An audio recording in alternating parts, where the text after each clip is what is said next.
Kemenhub duga ada yang tak senang penerbangan drone berbayar, hingga viralkan kasus ganja Bromo. Direktur Jenderal Penegakan Hukum Kementerian Kehutanan, Dwi Janwanto Nugroho menjelaskan ada kesalahpahaman terkait penemuan ladang ganja di Taman Nasional Bromo Tengger Semeru.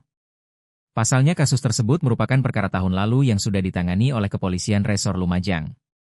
Dia menduga ada pihak tertentu yang sengaja memunculkan kasus temuan ladang ganja itu, dan disisipi narasi larangan penerbangan drone hingga menuding pengelola Taman Nasional ikut bermain.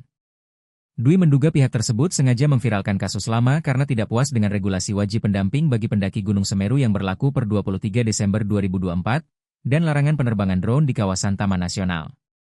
Sehingga kebijakan wajib pendamping dan larangan penerbangan drone itu dituding jadi cara pihak Balai Besar Taman Nasional Bromo Tengger Semeru menutup-nutupi keberadaan ladang ganja dari para pendaki atau wisatawan. Menurutnya framing ini justru merugikan masyarakat sekitar Taman Nasional yang mencari penghasilan sebagai pemandu wisata.